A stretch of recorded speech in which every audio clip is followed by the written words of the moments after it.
Okay, so I'm Damian Aragon. I'm the president of the New Mexico Genealogical Society. And I get to introduce somebody who really doesn't need to be introduced, Henrietta Martinez Christmas.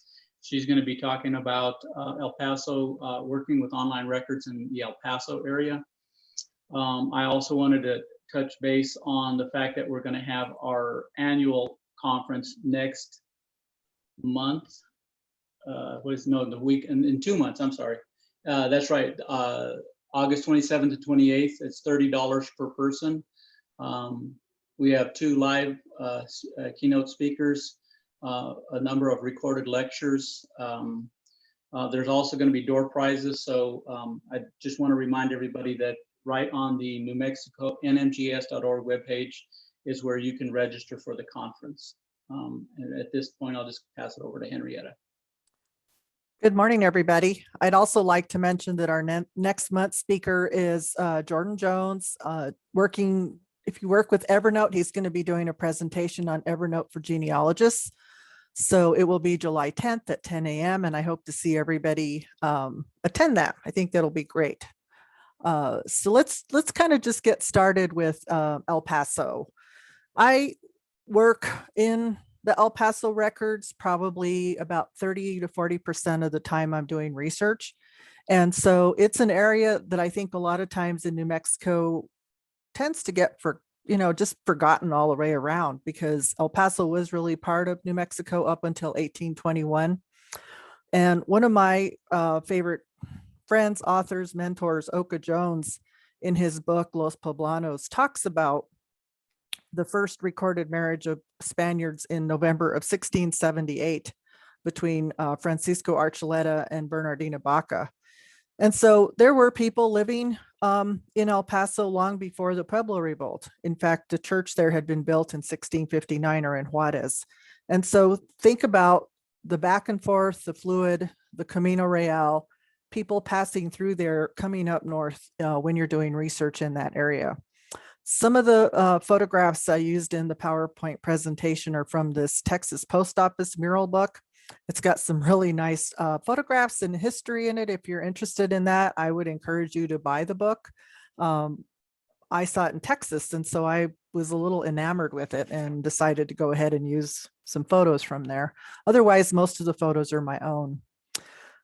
So when you're researching in any new area or arena, county, state, we always tell people work from the current to the back. And so current day El Paso is in El Paso County, Texas. Other names for El Paso are El Paso del Norte, Guadalupe del Paso, which is more Juarez. Paso, if you'll see it in the records, or sometimes it's spelled P-A-S-S-O. I encourage you to look at anything like that. Other records for the El Paso area that we have are Isleta del Sur, San Nicu, San Elisario, fondly known as San Eli. Again, just think the bigger picture in terms of the area that you're working in. And of course, we cannot forget Juarez, because it's just right across the river. Juarez in itself is, the church is still there today, the church that was built in 1659, excuse me.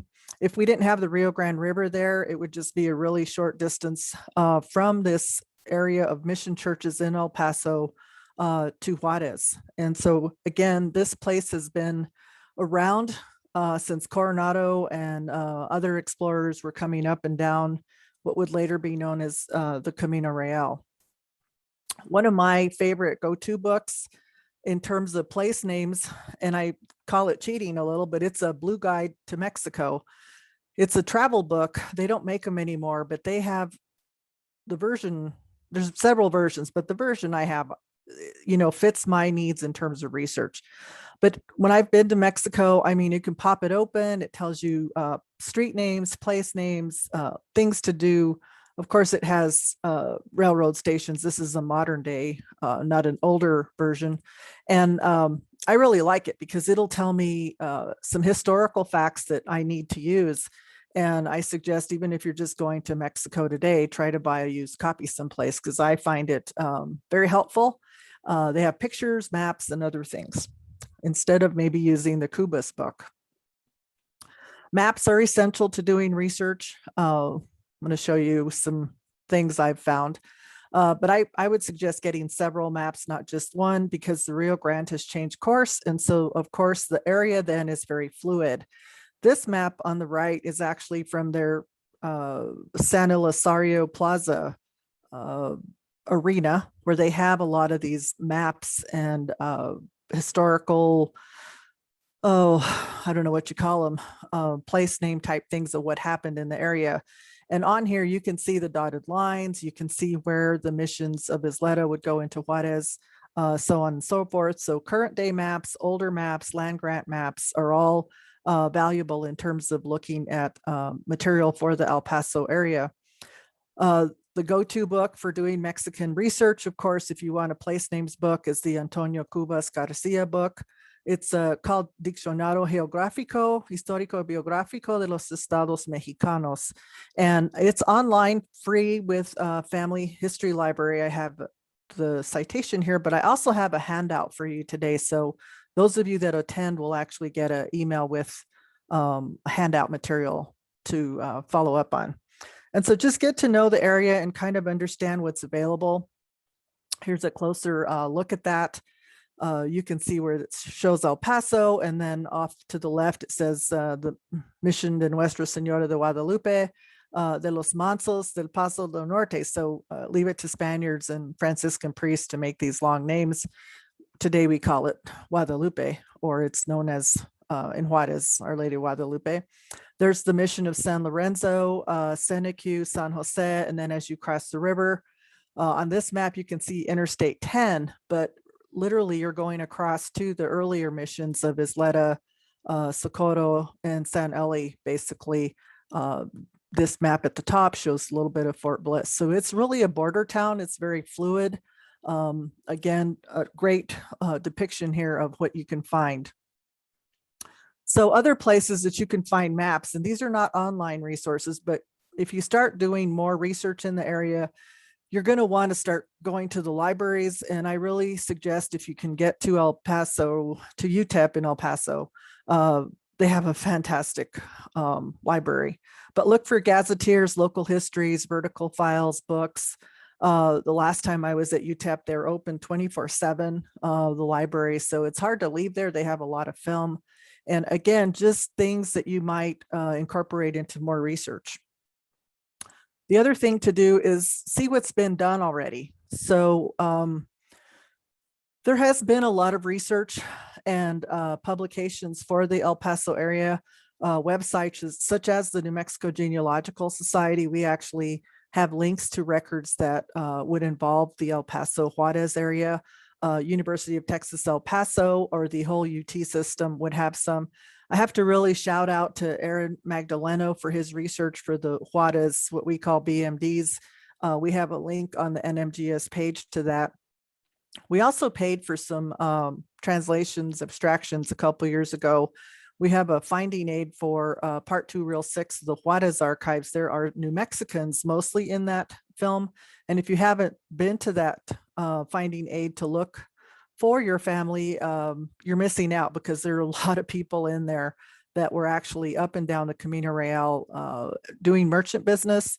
El Paso had probably the largest wine industry in that part of the country for centuries, decades, kind of a thing. So, take a look at that.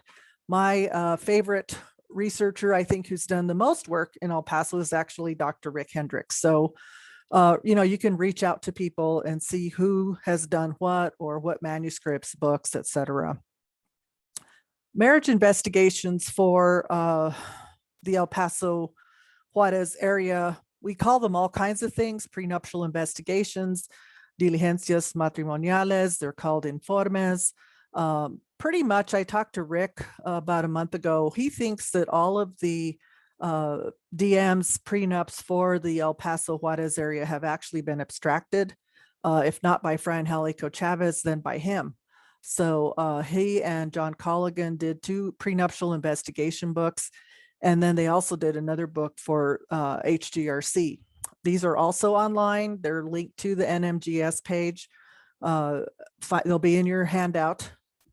Look at these, study them, and see what kind of information you can really find from marriage investigation. You can sometimes go back 4 generations with your family if you look at them, study them, see what can be found. A lot of them are online. El Juarez has a bunch of them online.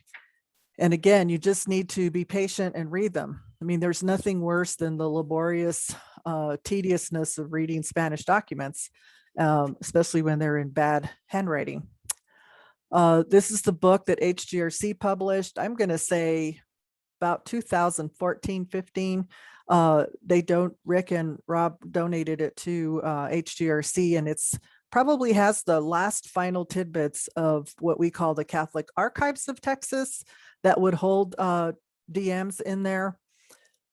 The Catholic Archives of Texas is actually, according to something I heard recently, filming everything they have for Ancestry. So those materials may come online. And remember, El Paso is part of Texas. So jurisdictionally, those documents would be in the Catholic archives there, not necessarily in New Mexico or over in Juarez. But it's a fantastic book. I suggest going through it, purchasing it, or looking at it at the library. So the other place to find materials for El Paso is at ancestry.com. They have filmed what we call Sanam 1 and Sanam 2, Spanish Archives, Series 1 and Series 2. Between the two of them, there's, I don't know, over probably 100 or more rolls of film. Most of the material is online. For some reason, when you go in and look for certain land grants or documents, some of them are not there. Not really sure what happened. But you can go in, the top arrow, my yellowish arrow here says New Mexico U.S. Civil Records of New Spain. This is Sanam 1 or Spanish Archives 1. This is where we find all of our wills, land transfers, and all of the land grants. And here it says there's 3,561 images, documents. I'm not really sure what they're talking about there. And then the second one, the bottom one, which is more of a tannish beige mauve color, is, I'm sorry, I have them backwards. So land records are the wills, and then the top one, the yellow one, is Sanam 2. Apologize for that. And so they don't title them like they should. It should say, instead of civil records, it should say Spanish Archives 2. And then the bottom one, land records, should say Spanish Archives 1. Apologize for that. But you can go in and look at the digitized materials. And I'll show you a little tip here. So in the Spanish Archives 2, if I just type in El Paso, 150 items turn up. And again, when they have the little view image on the right side, you can go in and click on that and it'll take you to the original scanned document. And so there are some things in here that might be of interest to you. There's some Lucero de Godoy stuff, Juan Paez Hurtado, Presidios, there's a militia list, but 150 items. And then if you start putting them in date order, there's actually quite a bit of stuff. There's on this page here, the reason I picked it is there's a lot of material from the 1600s. As you go through this, you may be able to build your own little finding aid in terms of access. So the way to get to these, if you have an Ancestry account or if you have a library card and you can access it through your library, is go into the card catalog for Ancestry and type in New Mexico, basically. It'll pop up a whole bunch of stuff, but what you're really going to look for in the Spanish Archives 1 is this Land Records of New Spain. Over on the right side where it says browse this collection series title, you can click on choose and you'll actually get quite a bit of materials here. So you have letters, books, claim books, attorneys books, and these are all pretty boring, but they're critical if you're doing a deep dive. And then the land grant case files are of course interesting, but the bottom one that says Works Progress Administration, these were translations of Spanish Archives 1, and they're in Twitchell order. So if you have a Spanish Archives book and it says Twitchell 36, you can click on this and it'll put it in like number 1 to 50. And so you go into that section and you find your number 36 or whatever number you're looking for. And you have a pretty decent 90% chance of having a good translation of the document itself. And so I would suggest, if you're not fluent in Spanish or don't want to read the Spanish documents, because they are, like I said, they're slow, tedious, time consuming. And if English is your first language, the WPA stuff is really handy. And I've used it forever. I actually have the film here at home, so I wouldn't feel bad about using it. It's just another way of doing research. And then if you find something, you can go back to the original record and do an A/B comparison. So I suggest people try and use that. Just type in El Paso. You can also type in a surname, Juarez, different things, and see what comes up. So one of the other places I like to go do research in, but I really feel that the El Paso area is lacking, is what's called the GLOW Texas records. This is their general land office in Texas. It's a fabulous place to go do research.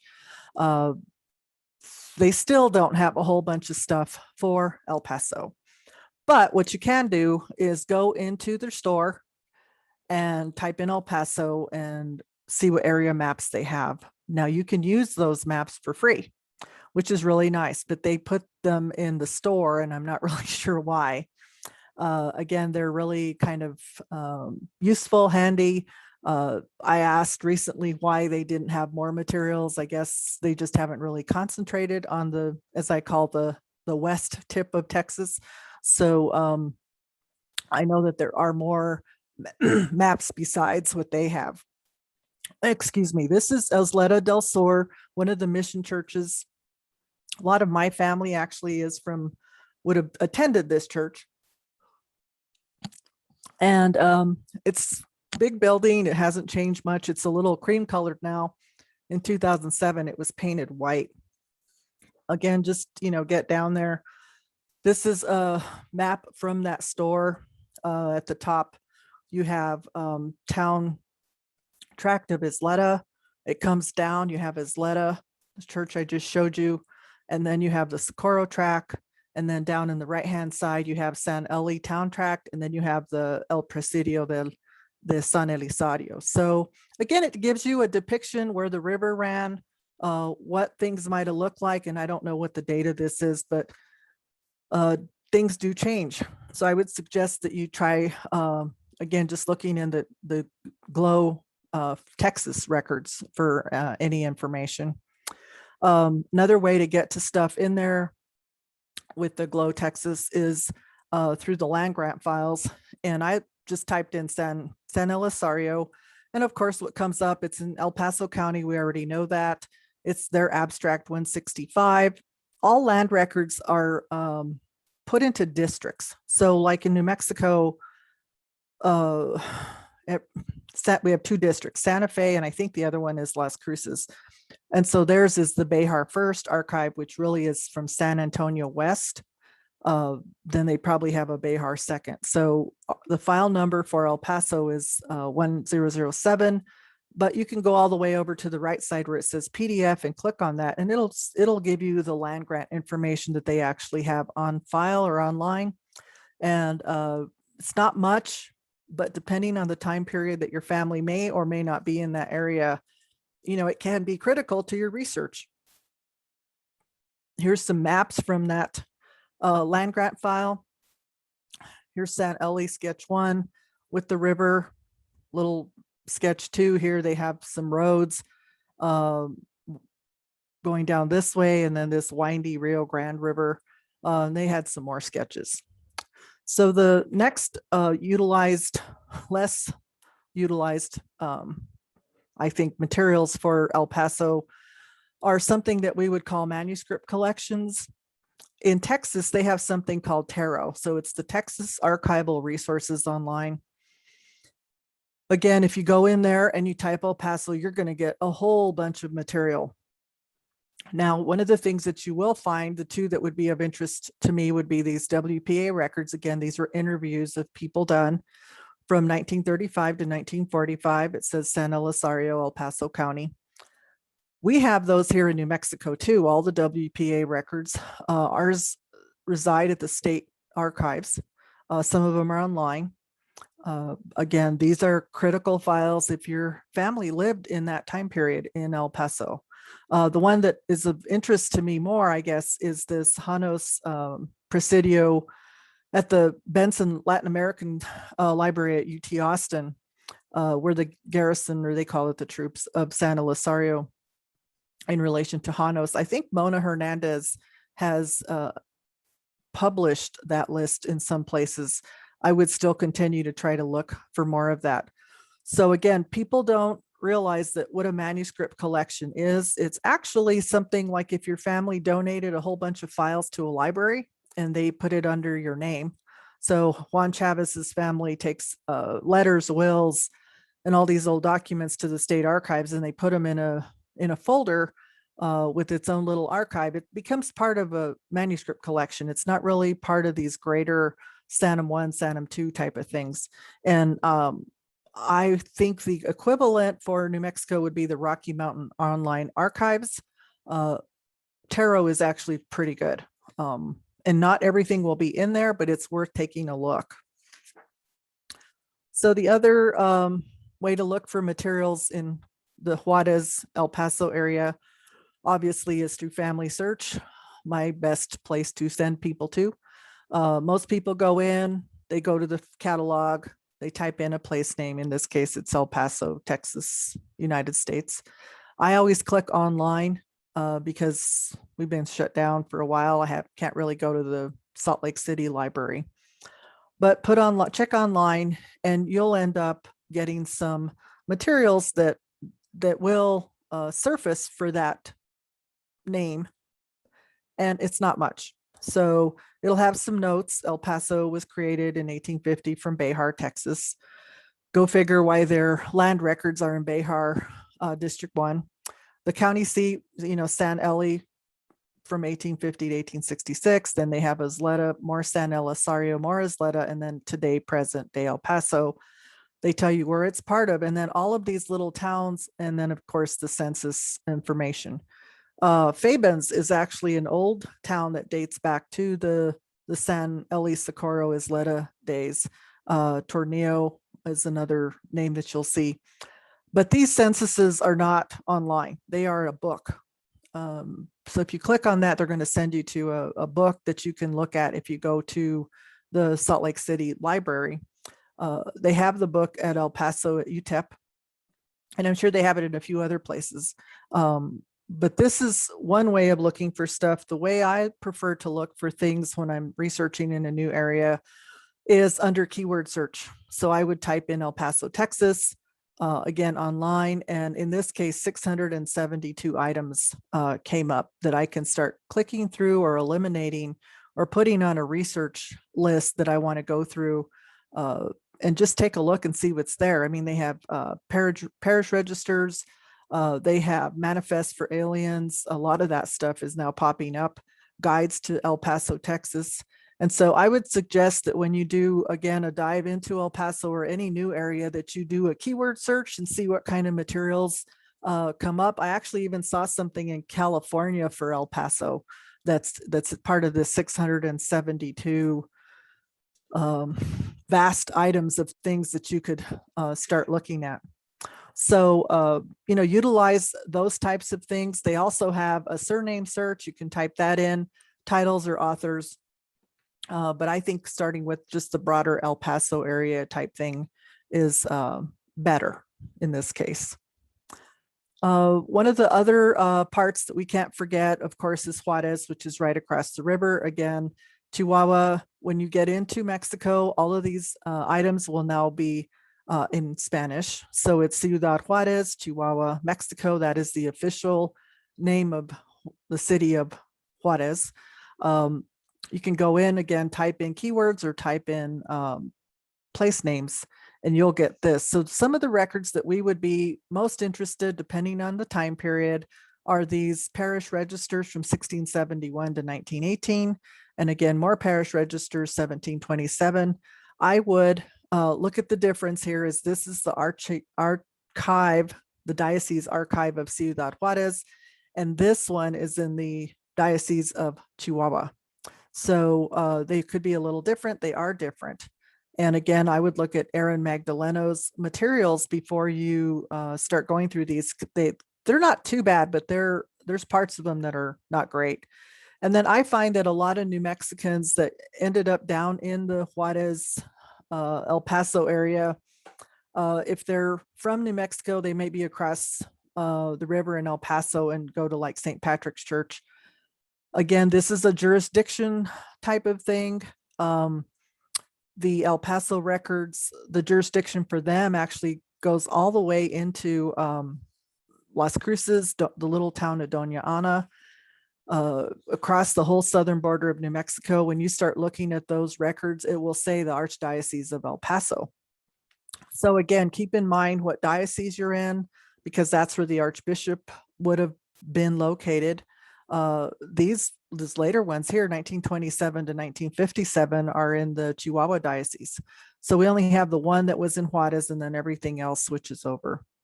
So don't forget this. Those of you that, this is a picture I took in 2007 of the Church of Our Lady Nuestra Señora de Guadalupe. Was founded by Fray Garcia de San Francisco y Zúñiga. It is on the right bank of the Rio Grande, December 8, 1659. It's pretty cool. The sec is still there. A lot of the typical Mexican churches have this left on the left here, the spire that goes up and where the bell tower is. And so a lot of our ancestors would have probably utilized that church. It was, again, part of the whole mission system down in that area. And, you know, they were using it for Manso Indians, for the mestizos, the Spanish settlers, anybody that would have been in that area. And so that's probably my best picture of it, but better than nothing. Something else with the El Paso records that I have found is not everything is what it says it is. So this film, and it will be in your handout, 11-62467, is titled Parish Records. But when I went through, there's actually, in this case, you can click on this in your handout, and then starting with image 6, it's marriages. And then there's the census. And then something you can use for like a substitute census would be a communion list or a confession list. In 1818, 1820, and 1821 are about the same. They're kind of more census church records. 1822 to 1824 are people that belong to the parish, which you could also utilize as a substitute census record. 1823, and it's not long, it's 439 to 41, but it's just the church documents. In Spanish, we might call la fábrica de la iglesia. So again, things that pertain to the church, I would still look through it. Your ancestors may be in there. And then, of course, my favorite, people that owe funds to the church, starts at image 497. I put some little cheat sheets in here so you can just hit Control, Enter, and go right to it in Family Search. Again, just going to say the title does not say what I've typed in on my little sheet here. And I have a lot of documents, films that I've been through, that I start just creating my own little finding aid. Because if I know I'm going to go back in there, I want to know exactly even where years may begin. So if I'm working in the 1700s, it starts, I may have something for 1710 to 1715, 1715 to 1720 with image numbers in Family Search. I used to do this with the Archdiocese film too. So I've got a mishmash of material, but this will be in your handout for those of you that want to utilize that. So we're getting close to the end here. Again, I would work, begin with El Paso, work backwards with materials. And then you may have to switch over to Juarez, depending on the time period and depending on your family and where they had family back in the Juarez, Mexico area. There's some other villages south of Juarez, Villa Ahumada, that your family may have been living in that are just right there. Carizal, there's not much today, but back in the day, there were all areas that might have been utilized by your family. So just keep making that circle of research just a little bit larger. This is San Elisario. I took this about 3 weeks ago. Just wanted to get out of the car on a car trip. And so the church is here. This is not the original location. Again, it tells you about the chapel, and it says it's named for the 13th century French patron. And then that map I showed earlier, it's got a plaza here. It's got portales that exist. It was closed, but they have sort of a research area. They have a museum store. So it kind of gives you that whole feel of the Plaza Church entity that happens in our old Spanish colonial and even modern day records. And so this is, again, my lopsided picture of Isleta del Sur, just another church in that area. And this was an old photo of the interior of that church. Sorry, it's blurry, and it was during Lent. So that's why there's purple, and some of these saints are shrouded in black. It's just the inside. And here's a picture again of the Presidio of San Eli when it was established, and part of that whole park area there in the El Paso Mission District.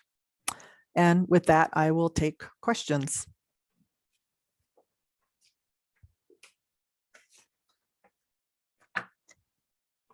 So Jordan, are you on? I'm on, so people can raise their hand, as I think Ariane Paul has done that, so I'm going to allow her to talk. Okay, I just stopped my share so you can see in my dirty office. Good morning, Henrietta. I met Hi. you at one of the GSHA conferences. I think it was it 2017 or 2018, but anyway, and you're one of my DNA matches, and I'm constantly working on my tree. Lately, I've been looking at a lot of my DNA matches from Mexico, and it's getting very confusing because they're from all over Mexico. There have been a few that I could link back to the Pueblo revolt going back into Mexico, but some of them, like yesterday, I was working on people that were down in Mexico City, and I know you've done DNA, so what kind of success have you had working through your DNA matches is what I'm wondering. Mine is, I'm a kind of a now what type of person. Mine, because my maternal DNA has a paper trail problem, I have matches, but I don't know how I connect to them, but they're all still in New Mexico. The biggest success story, of course, that we have with Mexican researchers and the mtDNA would be the Maria de la Cruz, who came in 1598 with Oñate. I would suggest, if you know Daria Landra, she actually works more in some of the records there in El Paso. She does a lot of the female stuff for some of those soldiers that survived the Pueblo revolt and came back to New Mexico. And I would also just, again, suggest NMGS has a fantastic DNA project that has published many articles. And so, you know, just kind of looking at those and seeing what's available. But you almost have to just study it one-on-one, case-by-case situation with each match if they respond back to you. Yeah, I am identifying certain family names that have nothing to do with New Mexico. So then I start really looking at them, but it's just that I'm seeing people all over Mexico. So it's getting very confusing. Yeah, and as more people test, it will just get more, those numbers will get larger, and it will get confusing. So, you know, just keep at it. We can correspond through email, and maybe we can talk on the phone. Daria's last name, you said Landris? Landris. She's on the NMGS board. Okay, I'll look for it. Thank you. All right, thanks. So Yvonne Nelson said the parochial records could differ between Chihuahua and Juarez because U.S. soldiers during the Mexican War used some of the parish records in Juarez to light fires. That could be true, but they could have two different priests also, and they could just be two different sets of books. I like the comment that El Paso is the stepchild of Texas. I kind of agree with that. Sylvia Fernandez Magdaleno, thank you for posting this. She said that there's the 1841 census can be viewed at Panes, https :// info. I had forgotten about that. Anyway, extensive research. Let's see. Alonso Garcia that stayed in El Paso after 1680. Again, I would go through those prenuptial investigation records and see where you find him and start doing a timeline to really gain a little bit more insight into what he did.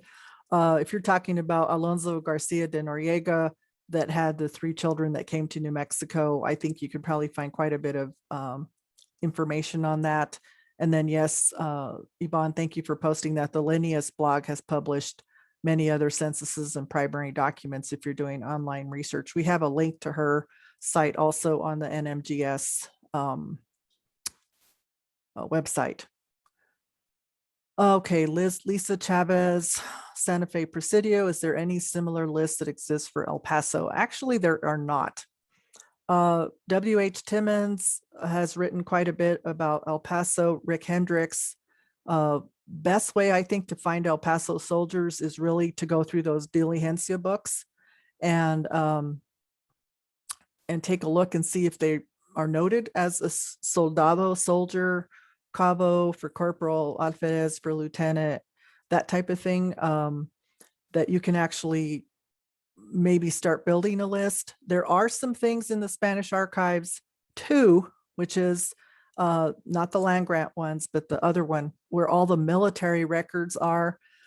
And I've looked at the ones on Ancestry. I could tell you in the film, it's rolled 11, 21, and 22, but they're monster films. And so you have to just be really patient when you're going through them.